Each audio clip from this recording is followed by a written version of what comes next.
Brincadeiras à parte, Jó capítulo de número 1, versículos de número 1 a 5. Quem achou, diga amém. Havia um homem na terra de Uz, e seu nome era Jó. Ele era um homem íntegro e correto, que temia a Deus e se desviava do mal. Jó teve 7 filhos e 3 filhas. Possuía 7.000 ovelhas, 3.000 camelos, 500 juntas de boi e 500 jumentas. Tinha também muitos servos que trabalhavam para ele, de modo que ele era o homem mais rico de todos os do Oriente. Em algumas versões dizem o maior de todos os do Oriente. Verso 4: seus filhos visitavam uns aos outros, e cada vez um deles fazia um banquete e mandava convidar suas 3 irmãs para comerem e beberem com eles. Passado o período dos banquetes, Jó os chamava para os santificar.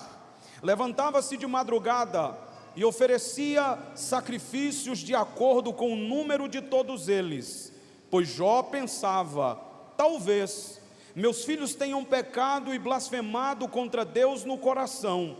E era assim que Jó sempre procedia. Diga amém. Feche seus olhos, diga assim comigo: Senhor Jesus, fala comigo em nome de Jesus.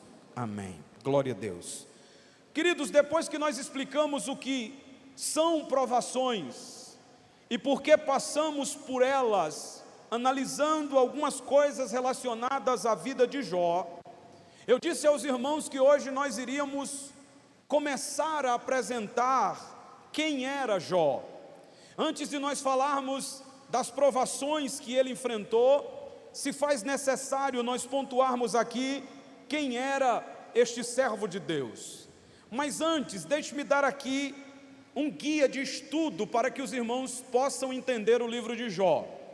O livro de Jó, ele é muito fácil de entender. Dos capítulos de número 1 até o capítulo de número 3, nós temos o drama do patriarca Jó.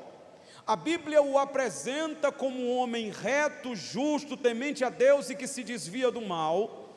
E fala também dos capítulos 1 a 3 do seu terrível sofrimento ou do seu drama. A partir do capítulo de número 4 até o capítulo de número 37, nós temos uma série de debates entre Jó e seus amigos. Seus amigos, entre aspas, acusam Jó de uma infinidade de pecados, e Jó, nesse debate, ele fica se defendendo diante dos seus amigos. Isto vai do capítulo 4 até o capítulo de número 37. Dos capítulos de números 38 até o capítulo de número 41, Deus questiona Jó.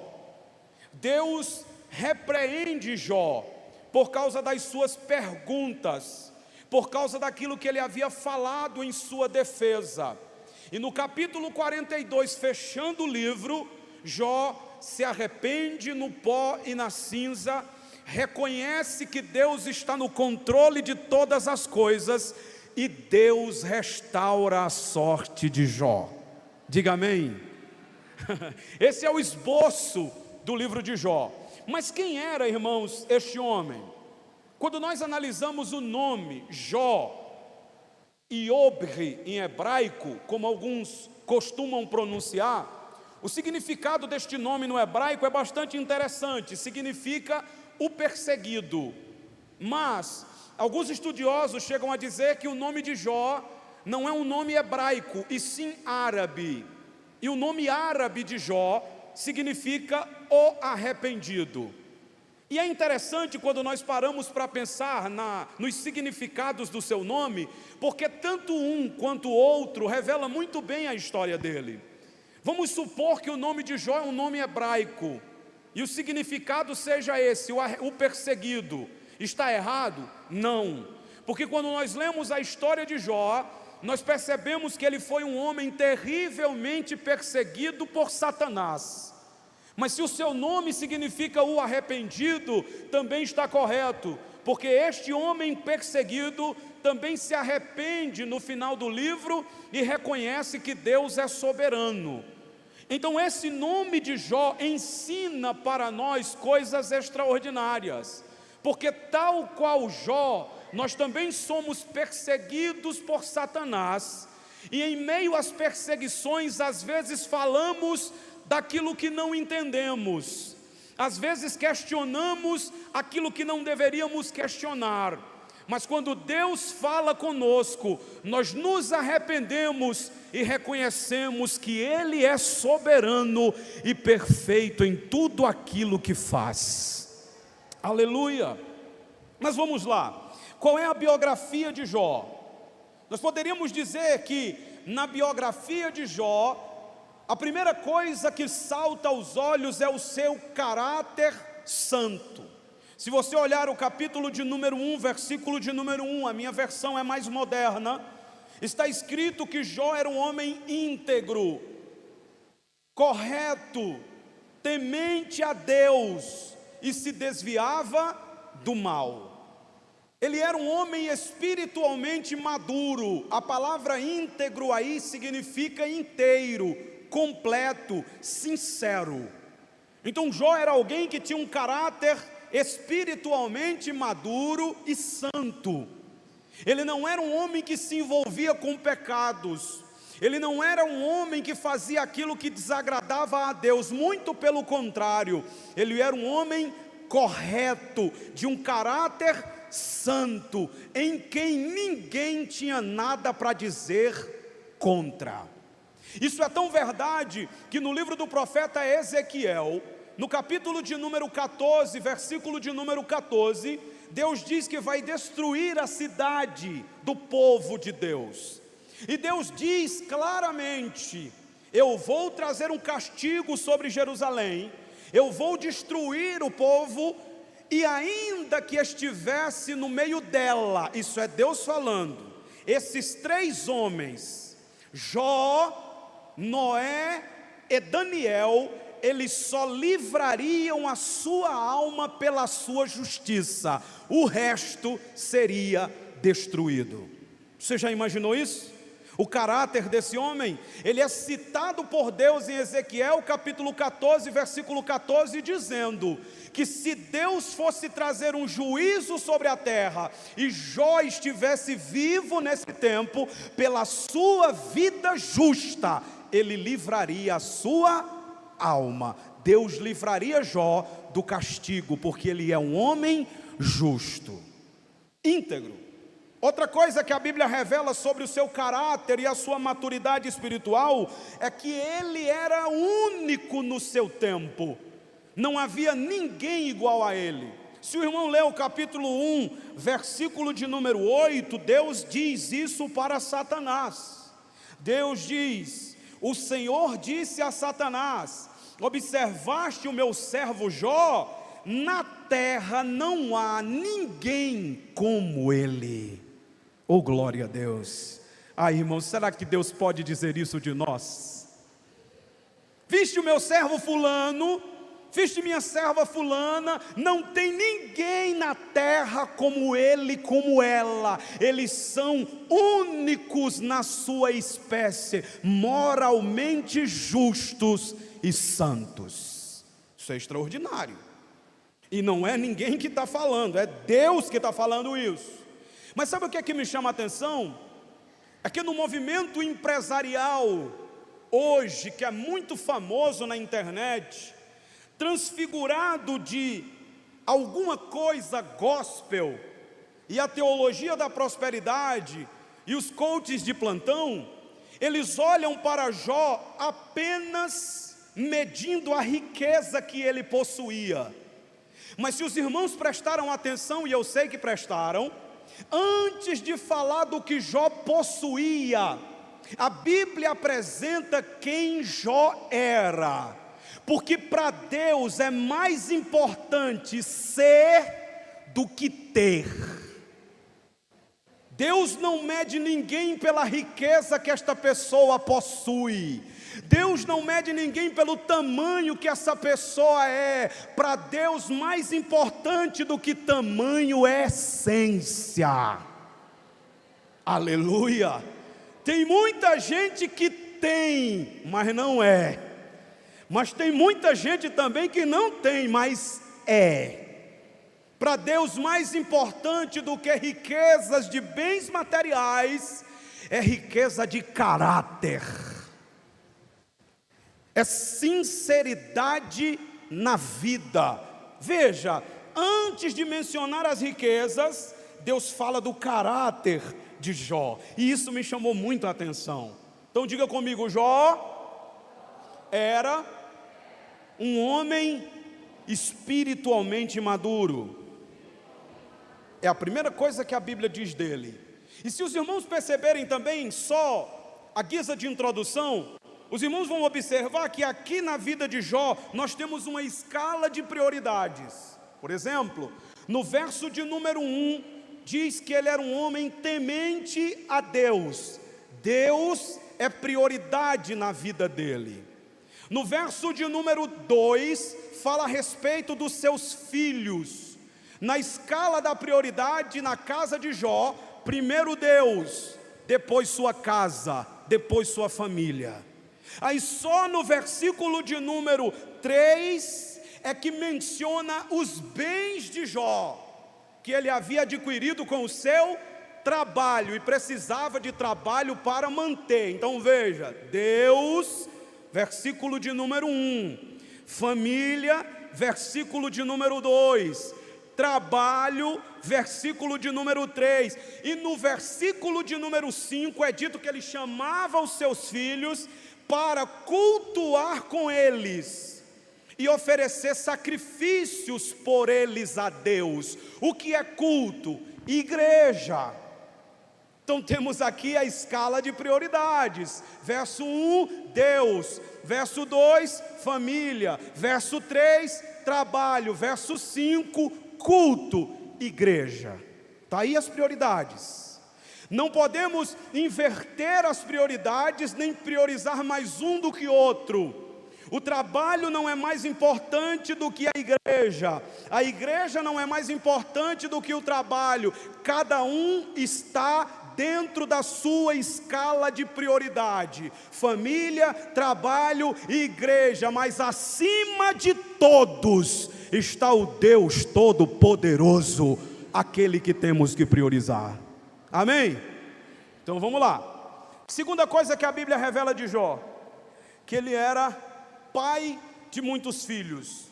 No versículo de número 2 diz que ele tinha 10 filhos, 7 homens e 3 mulheres.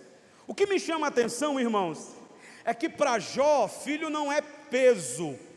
Para Jó, filho não é maldição. Jó entendia, antes do Salmo 127 ser escrito, Jó entendia que filhos são herança do Senhor e são flechas na aljava de um valente. Os filhos não são um atrapalho de vida. Os filhos não são uma maldição, pelo contrário, os filhos são bênçãos de Deus, herança de Deus, patrimônio de Deus, e os pais devem ter isso em mente. Depois que fala de quem ele era diante de Deus e vai falar dos seus bens, do que ele tinha, a Bíblia não coloca o dinheiro primeiro, coloca os filhos primeiro. Sabe por quê? Porque filhos são mais importantes do que dinheiro. Tem muito pai, irmãos, priorizando o dinheiro em detrimento dos filhos. Querem ganhar o mundo inteiro, querem ser os mais ricos do mundo, querem ter uma conta gorda no banco, mas os filhos estão espiritualmente perdidos.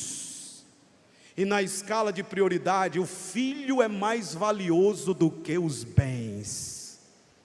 Um pai de verdade, ele prefere perder os bens, ao invés de abrir mão do filho. Parábola do filho pródigo, Lucas capítulo 15. O filho diz: me dê metade da minha herança. O pai disse: toma, mas fica. A herança é sua.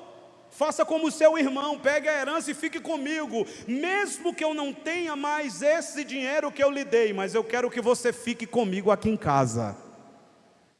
O filho ficou? Não. Ele foi embora. A Bíblia diz que ele gastou tudo, mas quando ele voltou, o pai perguntou o que ele fez com o dinheiro? Perguntou, irmãos? Não. Pelo contrário, o pai recebeu ele de braços abertos. Papai, o dinheiro, não interessa o dinheiro. Você estava morto, mas agora está vivo. Estava perdido, mas agora foi achado. Oh, glória! Tem pais que se o filho quebrar alguma coisa dentro de casa, irmão, é castigo, é peia, é pancada, porque para eles coisas são mais importantes do que pessoas, mas no reino de Deus, pessoas são mais valiosas do que coisas. Glória a Deus. Por isso que na escala está aqui, os filhos primeiro. O que ele era mais? Aí a teologia da prosperidade gosta. Proprietário de muitos rebanhos, capítulo 1, versículo 3, eu vou explicar mais à frente. Um homem com muita influência. O versículo de número 3, ainda a parte B, diz que ele era um dos mais ricos de todos os do Oriente. Em outras versões, o maior de todos os do Oriente. O que ele era mais? E aqui, irmãos, é lindo. Um sacerdote do lar. Olha comigo o versículo 5 do capítulo 1. Passado o período dos banquetes, Jó chamava os filhos para os santificar. Levantava de madrugada, oferecia sacrifícios de acordo com o número de todos eles, pois Jó pensava: talvez meus filhos tenham pecado e blasfemado contra Deus no coração. E ele fazia assim, sempre. Olhe para cá. Jó não era apenas um pai que dava presentes. Jó era um pai presente. Tem muito pai dando presente, mas ausente.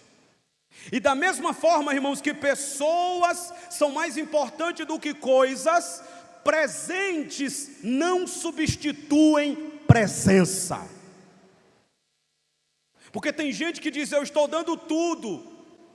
Eu dou para você o brinquedo que você quiser, a roupa que você quiser, o dinheiro na quantidade que você quiser, só não me incomode, só me deixe quieto.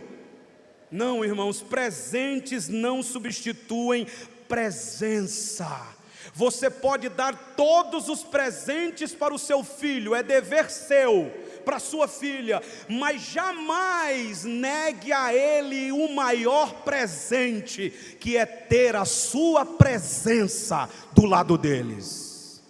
Filhos que crescem sem a presença dos pais são frustrados, são desanimados e não têm propósito de vida, estão sempre se sentindo sozinhos. Mas filhos que crescem tendo o pai presente, eles têm o pai como seu grande herói. Amém, meus irmãos? Vamos lá. Ele era presente? Era. Mas ele era rico, irmão? Era. Mas Jó não era um pai materialista. Ele não se preocupava só com a vida material dos filhos, financeira dos filhos, não. Jó era um pai espiritual. Olha o texto. Os filhos iam comemorar, talvez, os aniversários. E quando eles comemoravam ali os seus aniversários, Jó pensava: talvez eles tenham pecado contra Deus no coração, não é nas ações. Em outras palavras, Jó está preocupado com a espiritualidade dos seus filhos. Ele está com medo dos seus filhos terem pecado contra Deus na mente. Que pai, meus irmãos? Que pai é esse? Aí ele diz: talvez meus filhos tenham pecado contra o Senhor na mente. Aí o que é que ele faz? Primeiro, ele chama seus filhos para os santificar. O que é isso? Culto doméstico. Vocês já brincaram? Vocês já se alegraram? Vocês já se animaram? Chegou a hora da gente sentar e cultuar a Deus. Eu vou oferecer sacrifícios por vocês, porque na minha casa tem o tempo da alegria, mas também tem o tempo de adorar o Deus Todo-Poderoso.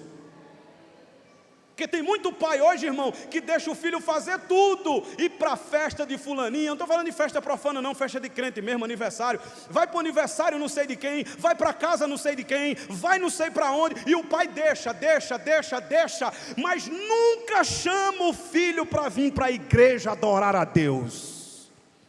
E deixa eu dizer uma coisa séria hoje aqui. Se os filhos não veem os pais glorificando a Deus e adorando a Deus e servindo a Deus, eles não terão vontade de estar na casa de Deus. Não terão.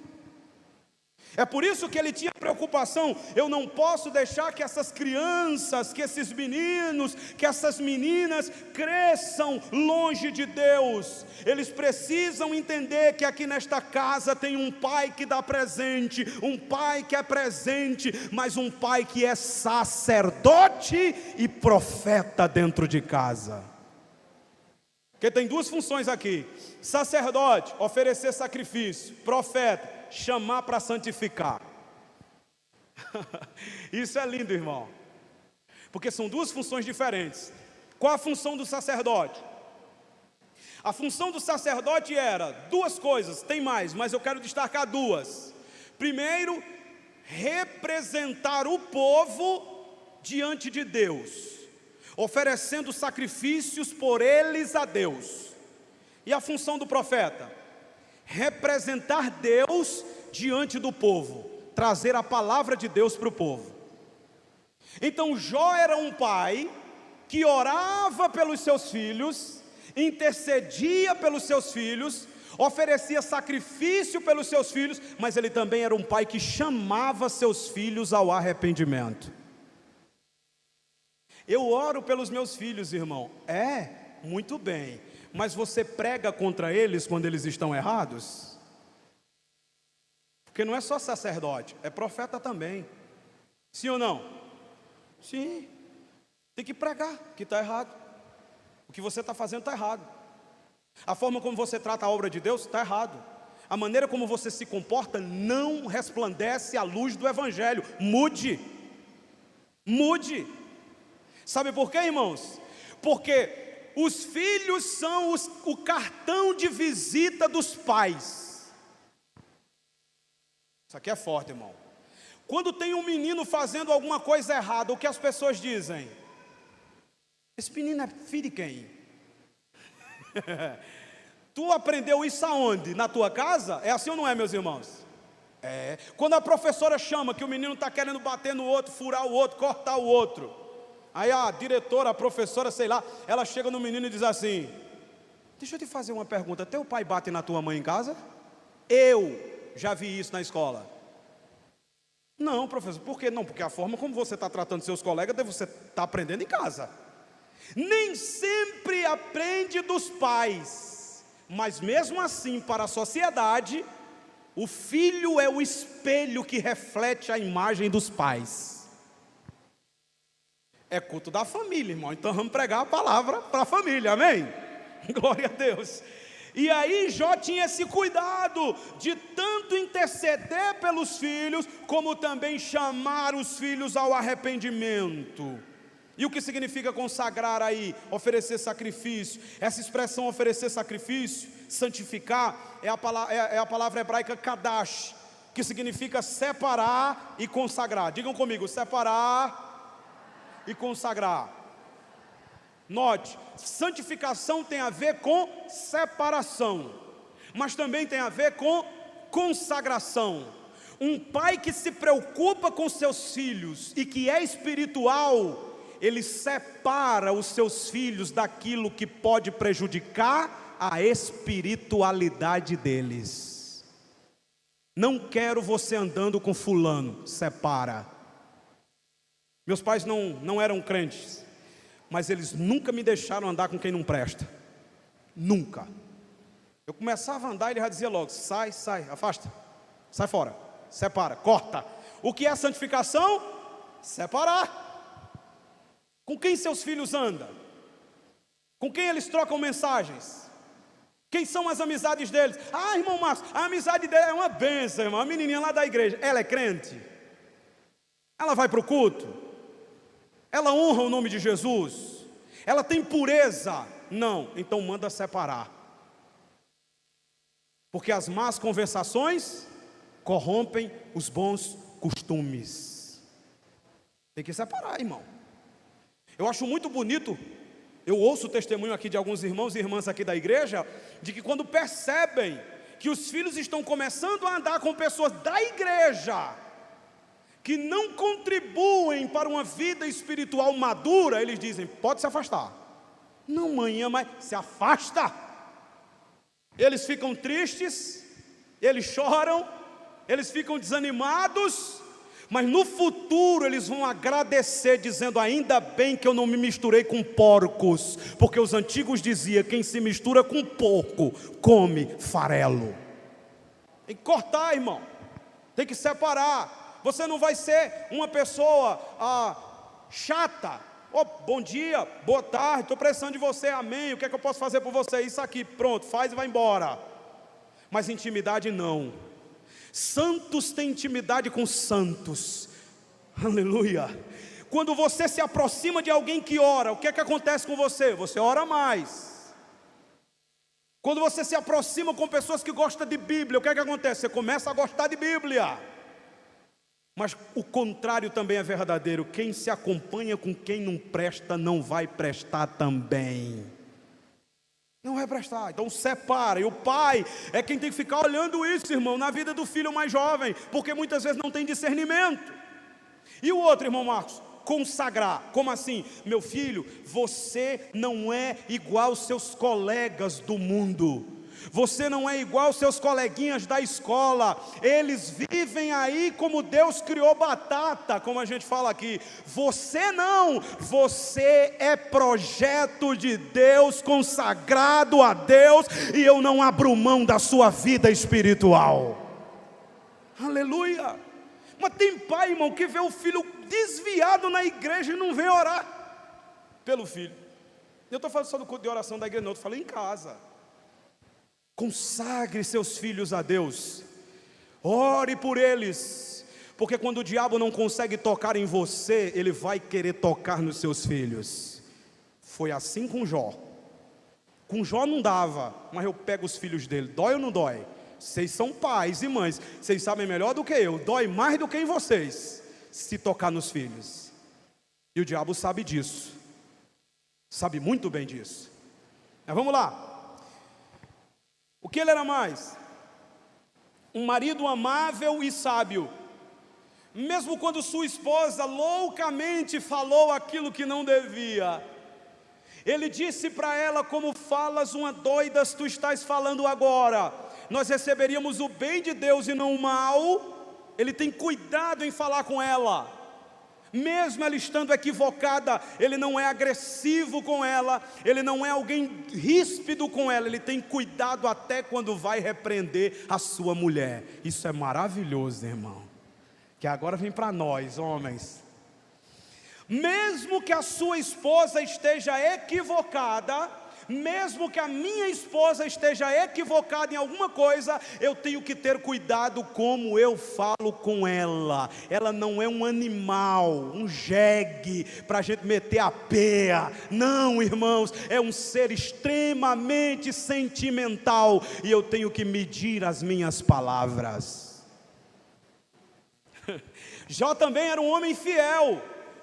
Capítulo 31 do seu livro, não abre agora não, versículo de número 1, a Bíblia diz que Jó fez um voto. Ele diz, eu fiz um acordo com os meus olhos, jamais o colocarei numa donzela. Sabe o que ele está dizendo? Ela pode ser infiel a mim, eu não serei infiel a ela. Ele não está falando de ir para a cama não, irmão. Ele está falando de olhar. Eu fiz uma aliança não só com a minha esposa, mas com os meus olhos. Eu não colocarei meus olhos em mulher nenhuma. Em outras palavras, aí as irmãs vão dar glória. Eu só tenho olhos para minha mulher. Quem é a mulher que não quer ouvir isso do marido, né? Só tem olhos para você. E de verdade, porque tem uns que falam, mas na hora que vira a esquina, olha, para as outras, não é assim? Aqui de verdade. Outra coisa que a Bíblia revela de Jó: um homem proeminente para a comunidade e extremamente respeitado. Eu quero que você abra agora, capítulo 29 de Jó. Olha como esse homem era, versículos 7 a 11. Por que eu estou te mostrando tudo isso sobre Jó? Porque quando eu for falar de o que aconteceu com ele, os irmãos vão lembrar de tudo isso aqui. É a biografia dele. Capítulo de número 29, versículo 7 a 11. Olha como ele era: quando eu saía para a porta da cidade, disse Jó, na praça eles me preparavam uma cadeira. Irmão, como o homem era respeitado, ele chegava, alguém pegava logo uma cadeira. Não tem isso, né? De repente chega alguém de muita autoridade num determinado lugar e não tem cadeira para sentar. As pessoas rapidamente procuram uma cadeira. E mais, olha o versículo 8: os moços me viam e se escondiam. Por quê? Por causa do respeito que eles tinham para com Jó. Aí o texto diz: os idosos se levantavam e se colocavam de pé. Por quê? Porque Jó era uma autoridade. A gente fica de pé quando chega uma autoridade, sim ou não? Sim, é um bom costume que está se acabando. Hoje chega uma autoridade e ninguém levanta mais. Está mais nem aí.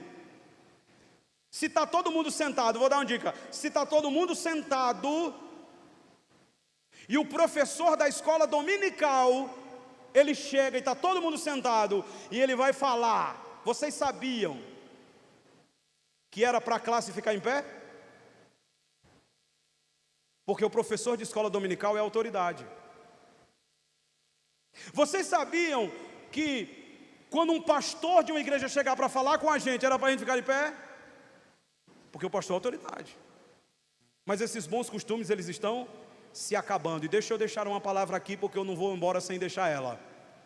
Aonde não existe respeito para com as autoridades, não existe disciplina.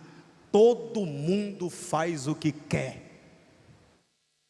Pegue uma casa de um pai que tem autoridade e veja se os filhos fazem tudo o que quer. Faz? Não. Agora pegue uma que o pai não tem autoridade, faz o que quer. Essa questão da autoridade é tão importante, irmão. Não é o tema hoje, por isso que eu vou pular aqui. Mas versículo de número 9: os príncipes continham suas palavras e tapavam a boca. As pessoas ricas, os nobres, os príncipes, quando Jó chegava para conversar, eles ficavam calados para ouvir Jó. E isso aqui tem um princípio extraordinário que eu vou ensinar para vocês hoje. Quando você estiver perto de alguém muito sábio, fale menos, ouça mais. Aleluia. Ana sabe, vocês já me ouviram citar o nome dele aqui, mas eu tive um pastor João Ambrósio. Foi ele que me consagrou ao ministério diaconal. Quando o pastor João Ambrósio estava em uma reunião, irmãos, e eu gosto de falar muito, mas quando ele estava, eu me calava e só ouvia, porque a sabedoria daquele homem é tão extraordinária que eu dizia: eu não posso de forma alguma falar agora, eu preciso ouvir e absorver o máximo do que ele tem para ensinar. Irmãos, quem fica calado diante de um sábio, se levanta daquela reunião extremamente sábio também. Faça perguntas, ouça mais. Isso aqui é interessante, eu carrego isso comigo. Quando eu estou perto de um sábio, eu faço um monte de perguntas e fico calado, só ouvindo, só escutando. Versículo de número 10: a voz dos nobres ficava muda e a língua grudava-se ao paladar. Mesma coisa. Versículo 11: tudo o que me ouvia considerava feliz, ou seja, todos os que me ouviam consideravam-me feliz, e todo o que eu, ou o que me via, dava testemunho de mim. Ele diz: as pessoas me ouviam e me consideravam uma pessoa feliz, feliz nas palavras, e elas eram felizes por me ouvir, e todos que me viam davam um bom testemunho de mim. Ou seja, todo mundo falava bem de Jó. Olha esse homem, irmãos. Tem mais? Tem. Note aí, na biografia de Jó, nós temos também: Jó era um homem bom, caridoso, amoroso. Em outras palavras, Jó não era um rico miserável. Olha o versículo de número 12: porque eu livrava o pobre que clamava e o órfão que não tinha quem o socorresse. Versículo de número 13: a bênção do que estava para morrer vinha sobre mim, e eu fazia alegrar-se o coração da viúva. Sabe o que é que ele está dizendo no capítulo de número 29, versículo 12 e 13? Ele está dizendo: ninguém passava fome diante de mim, eu alimentava todos, eu cuidava de todos, eu não deixava ninguém passando necessidade na minha frente. Oh, glória a Deus! Que homem é esse, irmão? Não estou falando de Jesus não, estou falando de Jó, um pecador igual a nós. Tem mais? Tem. Ele era hospitaleiro. Olha o capítulo 31 do livro dele. Capítulo de número 31, versículo 32. O estrangeiro não passava a noite na rua, mas eu abria as minhas portas para o viajante. Ele não deixava ninguém dormir na rua. Dá vergonha, não dá, irmão, na gente? Dá uma vergonha danada, não dá? Porque tem pobre, irmão, que não tem nada, mas é miserável, que é um desgraçado.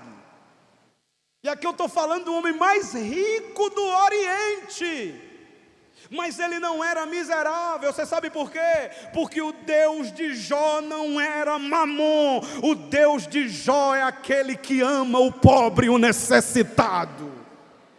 Irmão, crente miserável tem como Deus da sua vida Mamon, mas um crente que abre a mão para socorrer quem precisa, ainda serve ao Deus que é bom e que supre as necessidades do pobre. Aleluia. O que é que temos mais sobre a sua biografia? Ele era um líder muito respeitado. No capítulo 29, versículo 21 e 25, diz assim: ouviam-me e me esperavam, em silêncio atendiam meu conselho. Um líder que aconselhava. Verso 22, depois que eu falava, nada respondiam, e minha palavra destilava sobre eles. Esperavam-me como se espera a chuva, e abriam a boca como para as últimas chuvas. Eu lhes sorria quando lhes faltava confiança, eles não desprezavam a luz do meu rosto. Eu escolhia o caminho para eles, assentava-me como chefe e habitava como rei entre as suas tropas, como aquele que consola os aflitos. Quando eu li isso aqui, eu fiquei maravilhado, irmãos. Sabe por quê? Porque a Bíblia está dizendo que este homem aqui, ele era alguém que tinha uma palavra de consolo para quem estava em aflição. Mas não entendi, irmão, mas vai entender agora. Os seus amigos, quando viram ele na desgraça, não tinham uma palavra de consolo. Mas todas as vezes que eles precisaram de Jó, Jó os consolou nas suas dores. Não entendi ainda, vai entender agora. Não seja igual às pessoas que não reconhecem o seu valor. Não trate as pessoas com a mesma maldade que elas tratam vocês. Mesmo que eles te humilhem, te maltratem, te persigam e digam todo o mal contra vocês, sejamos como Jó. Nós não fomos chamados para matar ninguém, nós fomos chamados para ser consoladores. E só é consolador quem tem o Espírito Santo de Deus na vida. Aleluia. Aqui nós fechamos a biografia de Jó, mas eu quero concluir, eu tenho 3 minutos para concluir. Só mencionando capítulo 1, versículo 1 ainda, só essas 4 qualidades. Ele era um homem íntegro. O que é isso, irmão Marcos? Sincero, piedoso, completo, autêntico, perfeito no sentido de maturidade. Ele era um homem correto, reto. O que significa? Alguém sem tortuosidade moral. Uma pessoa reta, de uma palavra reta, de uma vida reta. Quem olhava para ele dizia: este homem não tem tortuosidade, não tem mondrongo, como a gente fala aqui. É reto naquilo que fala, é reto na vida que vive. Não tem dubiedade, não tem duas caras, não tem dois rostos, não. Quando você encontrar com ele, ele vai ser sempre a mesma pessoa, correto e reto. 3, temente a Deus, e aqui está o segredo. Ele era temente a Deus, honrava a Deus, respeitava a Deus e colocava Deus em prioridade na sua vida. Irmãos, temer a Deus não é apenas o princípio da sabedoria, como está em Provérbios 1, versículo 7. Temer a Deus é um estilo de vida. Quem teme a Deus decidiu viver inteiramente para Ele. E por último, o que ele era mais, irmão Marcos? Ele se desviava do mal. O que significa isso, se desviar do mal? Santidade. Mas a definição disso aqui no hebraico é lindo. O que é se desviar do mal? Rejeitar todas as oportunidades que lhe foram dadas para pecar. Aprenda, nunca mais esqueça. O que é desviar do mal? Já sei, irmão, eu ver alguma coisa assim, eita, eu vou pela outra rua. Não. Desviar-se do mal é dizer não para todas as oportunidades que vierem até você e até a mim para nos fazer pecar. E aqui, extraordinário, porque além de significar isso, significa também alguém que não aparenta maldade, alguém que não dá a entender que quer uma maldade, alguém justo, alguém santo. Por causa dessas características, e eu encerro agora, a Bíblia diz que Satanás observava ele, rodeava a terra, passeava pela terra e intentou destruir a vida dele. Por quê? Porque não tem coisa que irrita mais Satanás do que um crente reto, justo, temente a Deus e que se desvia do mal. E eu quero terminar esta noite dizendo para os irmãos: viver uma vida de santidade não vai afastar o diabo das nossas vidas. Ele vai vir com toda a força para nos destruir, mas não se preocupe. Viver uma vida de santidade não afasta o diabo de mim, mas atrai a presença de Deus para a minha vida. E a Bíblia diz: maior é o que está em nós do que o que está no mundo. Em outras palavras, maior é o Deus que habita em nós do que o diabo que está com raiva de nós. Quem luta ao lado de Deus está sempre em maioria. Fique de pé, vamos orar. Aleluia.